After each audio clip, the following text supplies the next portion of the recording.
नाज़रीन, पाकिस्तान इस वक्त एक नाजुक मगर फैसला कुन मोड़ पर खड़ा है। एक तरफ दुश्मन मुल्क की मकरू साजिशें और दूसरी तरफ पाकिस्तान के अंदर जारी नाइंसाफी, जुल्म और जबर का निज़ाम। लेकिन सबसे बड़ी खबर यह है, इमरान खान की जेल से जारी शुदा एक बेबाक, बेसाख्ता और साफ गोई से भरी हुई गुफ्तगू, जिसने कई सवालात को जन्म दे दिया है। क्या पाकिस्तान अब मजीद जुल्म सहने के काबिल है? क्या कौम बेदार हो चुकी है? आइए शुरू करते हैं आज की मुकम्मल वीडियो। बिस्मिल्लाहिर्रहमानिर्रहीम। अस्सलाम वालेकुम नाज़रीन, मैं हामिद मुजफ्फर मिनहास HTV7 उर्दू ऑस्ट्रेलिया से। नाज़रीन, आज की वीडियो पाकिस्तान के एक निहायत हसास और अहम वाक़े पर मबनी है। 19 मई 2025 को शमाली वजीरिस्तान के इलाके मीर अली में एक अफसोसनाक वाक़या पेश आया। उसके बाद मुल्क भर में एक बहस छिड़ गई। इब्तदाई खबरों के मुताबिक ये ड्रोन हमला था जिसमें बेगुनाह बच्चे शहीद हुए। हमने भी उस वक्त वही खबरें शेयर की जो मोतबर जराए और नेशनल मीडिया पर मौजूद थी। मगर आज जो ISPR का मौक़िफ़ सामने आया है, उसने पूरी सूरत हाल को एक नया मोड़ दे दिया है। ISPR का कहना है ये हमला पाकिस्तानी सिक्योरिटी फोर्सेस ने नहीं किया, बल्कि ये एक साजिश थी। भारतीय सरपरस्ती में काम करने वाले गिरोह फितनातुल खवारिज ने हमला किया ताकि अवाम और फौज के दरमियान खलीज पैदा की जा सके। ये एक मुनज़्ज़म डिसइंफॉर्मेशन कैंपेन थी जिसका मकसद हमारी अफवाज की कुर्बानियों पर सवाल उठाना है। लेकिन यहाँ चंद संजीदा और जरूरी सवालात पैदा होते हैं। अगर वाकई ये प्रोपोगंडा था तो ये इतने बड़े पैमाने पर कैसे फैल गया? इतनी सारी वेबसाइट्स, मीडिया चैनल्स और सहाफ़ियों ने ड्रोन हमले की खबर किस बुनियाद पर दी? ISPR ने फौरन मौक़िफ़ क्यों नहीं दिया? 3 दिन की ताख़ीर में सोशल मीडिया, आलमी ज़राए और अवाम के दरमियान जो अफवाहें फैली, वो किसका कसूर है? और सबसे अहम सवाल, हम करोड़ों अरबों रुपए अपनी एजेंसियों पर खर्च करते हैं, क्या ये इनका काम नहीं था कि वो दुश्मन के प्रोपोगंडे को रियल टाइम में निकाल कर रद्द कर देते? क्या इनमें इतनी भी सलाहियत नहीं है कि हाइब्रिड वॉर के अंदर डिजिटल फ्रंट पर फौरी रद्द अमल दे सके? अगर ये काम इनका नहीं तो फिर किसका है? क्या सिर्फ अवाम और यूट्यूबर्स ही दुश्मन का झूठ रोकेंगे, या ये काम रियासती इदारों का है कि वो फौरी, वाज़े और बर वक्त रद्द अमल देकर अवाम और फौज के दरमियान खलीज पैदा ना होने दें? हम दुश्मन के एजेंडे का शिकार तब बनते हैं जब इदारे ताख़ीर से बोलते हैं या खामोशी इख्तियार करते हैं, और ये खामोशी दुश्मन के हक में जाती है, ना कि पाकिस्तान के। हम जानते हैं कि हमारी सिक्योरिटी फोर्सेस ने दहशतगर्दी के खिलाफ बेपनाह कुर्बानियां दी हैं, लेकिन इस कुर्बानी का तहफ़्फ़ुज़ तब होगा जब इदारे मीडिया वार को संजीदा लें और बर वक्त सच्चाई को अवाम के सामने लाएं। हम अवाम सिर्फ सवाल कर रहे हैं इसलिए नहीं कि हम फौज के खिलाफ हैं, बल्कि इसलिए कि हम दुश्मन के खिलाफ मजबूत होना चाहते हैं। नाज़रीन, और अब हम बात करेंगे अडयाला जेल में नाहक कैद पाकिस्तान के साबिक वजीर आज़म इमरान खान के उस पैगाम पर जो उन्होंने 20 मई 2025 को अपने अहले खाना और वकला से मुलाकात के दौरान दिया है। ये पैगाम सिर्फ एक सियासी नाहक कैदी नंबर 804 की फरियाद नहीं, बल्कि एक कौमी रहनुमा की वो पुकार है जो कौम को झंझोड़ने, जगाने और मुत्तहिद करने के लिए काफ़ी है। इमरान खान ने कहा, तमाम पाकिस्तानियों को बहसीयत कौम चौकस और मुत्तहिद रहने की अशद ज़रूरत है। नरेंद्र मोदी पाकिस्तान पर हमला से अपनी अंदरूनी साख को बढ़ावा देना चाहता था। इसके मज़मूम अज़ाइम नाकाम हो चुके हैं और वो ज़ख्मी है। नाज़रीन, ये अल्फाज सिर्फ खबरदार करने के लिए नहीं, बल्कि एक हकीकत की तरफ इशारा है कि भारत की जानिब से मुसलसल इश्ताल अंगेजियों का मकसद पाकिस्तान को अदम इस्तेहकाम का शिकार करना है। इमरान खान ने वाज़ेह किया है कि हमें मुत्तहिद रहना है क्योंकि दुश्मन हमारे इत्तेहाद से ही डरता है, और मजीद फरमाया इस इत्तेहाद के लिए बहुत ज़रूरी है कि अवाम की आवाज़ को सुना जाए। इमरान खान ने आईन और कानून की बहाली, अदलिया की आज़ादी और जुल्म के खात्मे को अपनी जद्दोजहद का मरकज़ करार दिया और कहा, मुझे अपने लिए किसी डील या आसाइश की ज़रूरत नहीं। ये वो नुक्ता है जो हर पाकिस्तानी को सोचने पर मजबूर करता है कि इमरान खान की जदोजहद ज़ाती फ़ायदे के लिए नहीं बल्कि कौम के लिए है। फिर उन्होंने मौजूदा हुकूमत को शदीद तनकीद का निशाना बनाते हुए कहा, नून लीग की कठपुतली हुकूमत से किसी भी किस्म की गुफ्तगू या मुज़ाकरात बेफ़ायदा है। इनके इख्तियार में कुछ भी नहीं है। ये वो हुकूमत है जिसने पाकिस्तान की इखलाकी इक़दार और आइनी ढांचे को बिल्कुल तबाह कर दिया है। यहाँ उन्होंने मुल्क के इखलाकी ज़वाल का जिक्र किया और कहा कि आज सच बोलना जुर्म बन चुका है, जबकि झूठ बोलने वालों को NRO देकर आला ओहदे दिए जा रहे हैं। फिर नाज़रीन, वो एक अहम वाक़े की याद दिलाते हैं जब अवाम 9 मई को जुल्म के खिलाफ सड़कों पर पुरअमन एहतजाज के लिए निकली तो इन पर जुल्म किया गया। डॉक्टर यास्मीन राशिद और अंदलीब अब्बास की मिसाल सबके सामने है। नाज़रीन, ये जुमले सिर्फ मजलूमों का दुख बयान नहीं करते, ये इंसाफ के मुंह पर एक जन्नाटेदार थप्पड़ है। इमरान खान ने शाह महमूद कुरैशी का जिक्र करते हुए कहा, अगर वो झूठ के साथ होते तो आज़ाद घूम रहे होते। नाज़रीन, आगे चलकर इमरान खान पाकिस्तान की बिगड़ती मौशियत पर भी बोले। उन्होंने फार्म 47 हुकूमत को आड़े हाथों लेते हुए कहा, ये हुकूमत खोखले दावों पर खड़ी है। नौजवानों को रोजगार नहीं, सरमायाकारी, नापैद और मौशियत का जनाजा निकल चुका है। वो फरमाते हैं, ये सब इस वजह से है कि मुल्क में आईन और कानून का निज़ाम तबाह हो चुका है। उन्होंने 26वीं आईनी तरमीम को भी शदीद तनकीद का निशाना बनाया और कहा, इसका मकसद इंसाफ के पूरे निज़ाम को दफन करना है।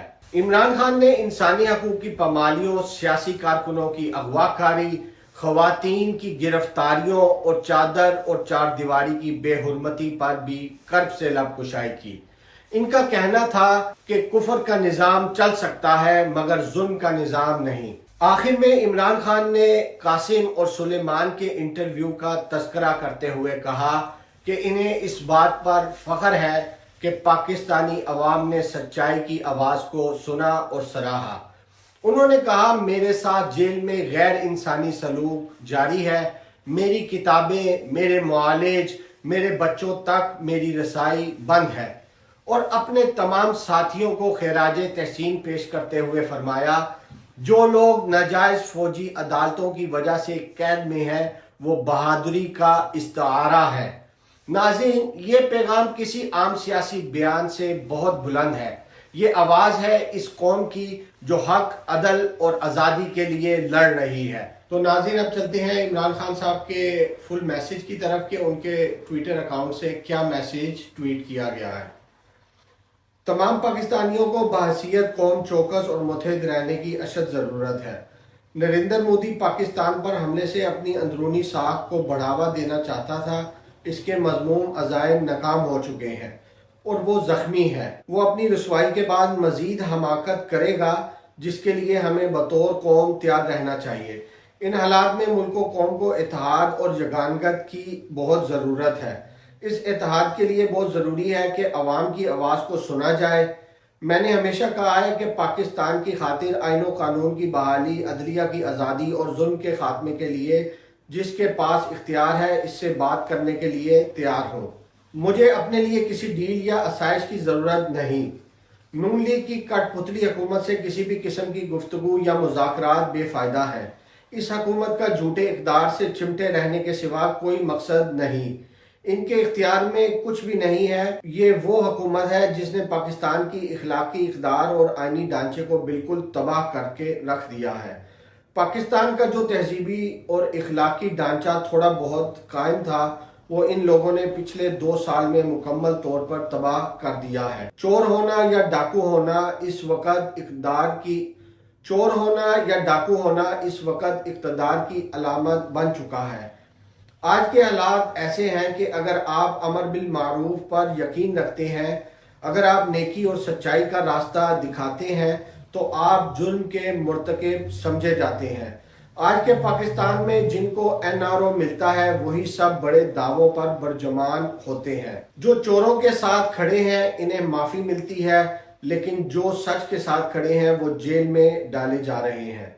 جب عوام 9 مئی کو ظلم کے خلاف سڑکوں پر پرامن احتجاج کے لیے نکلی تو ان کے ساتھ کیا سلوک کیا گیا؟ ڈاکٹر یاسمین راشد اور اندلیب عباس دونوں ایک ہی گاڑی میں سوار تھیں، لیکن ایک نے پریس کانفرنس کر کے سچ کے خلاف موقف اختیار کیا، وہ آج باہر ہے، اور جو سچ کے ساتھ کھڑی رہیں وہ آج بھی جیل میں ہے۔ شاہ محمود قریشی پر بھی شدید دباؤ تھا کہ وہ سائفر کیس میں میرے خلاف بیان دیں، لیکن جب انہوں نے سچ کا ساتھ دیا تو وہ آج اس کیس سے بری ہونے کے باوجود بھی جیل میں ہیں۔ اگر وہ جھوٹ کے ساتھ ہوتے تو آزاد گھوم رہے ہوتے۔ الیکشن کی لوٹ پر کھڑی فارم 47 حکومت کے بلند و بان کھوکھلے دعووں کے باوجود پاکستان کی معیشت ڈوب رہی ہے۔ ملک میں سرمایہ کاری نہ ہونے کے برابر ہے، نوجوانوں کے لیے نوکریوں کا حصول ناممکن ہے۔ معیشت کی بدحالی دراصل ملک میں آئین و قانون کے نظام کی تباہی کا نتیجہ ہے۔ جھوٹ اور فریب پر مبنی یہ نظام آزاد عدلیہ کا سامنا نہیں کر سکتا۔ 8 فروری 2024 کے الیکشن میں عوام کے ووٹ کو لوٹنے کے بعد مسلسل عدالتی نظام پر ایک حملہ جاری ہے۔ 26ویں آئینی ترمیم اسی حملے کی ایک کڑی ہے جسے اعظم تارڑ اور احسن بھون نے نون لیگ اور اسٹیبلشمنٹ کی فیکٹری میں مینوفیکچر کیا ہے۔ اس کا مقصد تھا کہ ایک قاضی فائز عیسیٰ کی جگہ کئی قاضی فائز پیدا کرو، ہر کورٹ میں ایک قاضی فائز بٹھاؤ اور پورا انصاف کا نظام دفن کر دو۔ اقتدار پر قابض ناسمجھ لوگ جھوٹے نظام کو بچانے کے لیے ملک کے ہر علاقے میں پاکستانیوں پر ظلم کر رہے ہیں۔ چادر اور چار دیواری کو پامال کر دیا گیا ہے۔ سیاسی مخالفین بالخصوص پاکستان تحریک انصاف کے کارکنوں کی اغوا کاری اور ان پر تشدد روزمرہ کا معمول بن چکا ہے۔ حضرت علی رضی اللہ تعالیٰ عنہ کا مشہور قول ہے، کفر کا نظام چل سکتا ہے مگر ظلم کا نظام نہیں چل سکتا۔ پاکستان میں رائج ظلم، جبر اور ناانصافی کا نظام بھی انشاءاللہ زیادہ دیر نہیں چلے گا۔ میری بہنوں نے مجھے قاسم اور سلیمان کے پہلے انٹرویو کے مندرجات اور انٹرویو کی پاکستانی عوام کی جانب سے بے حد پذیرائی اور پسندیدگی کے بارے میں بتایا، جسے سن کر بہت خوشی ہوئی۔ ملک میں اس وقت انسانی حقوق مکمل طور پر معطل ہیں۔ میرے ساتھ جیل میں غیر انسانی سلوک مسلسل جاری ہے۔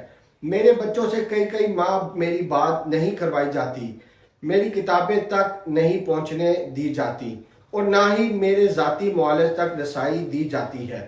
یہ سب عدالتی احکامات اور قوانین کی مسلسل توہین ہے۔ میں اپنے پارٹی لیڈر، خواتین اور ورکرز کو خراج تحسین پیش کرتا ہوں جو اس وقت بھی قید و بند کی صحبتیں برداشت کر رہے ہیں۔ وہ تمام افراد جو ناجائز فوجی عدالتوں کی وجہ سے جیل میں ہیں وہ بہادری کا استعارہ ہے۔ اڈیالہ جیل میں ناحق قید سابق وزیر اعظم عمران خان کی اپنے اہل و خانہ اور وکلاء سے ملاقات میں گفتگو۔ تو ناظرین، یہ تھی عمران خان صاحب کی گفتگو۔ ہمیں چاہیے کہ ہم اپنے لیڈر عمران خان کے اس میسیج کو زیادہ سے زیادہ لوگوں تک شیئر کریں تاکہ وہ یہ جان سکیں کہ ہمارا لیڈر اس وقت جیل میں کیا کہہ رہا ہے۔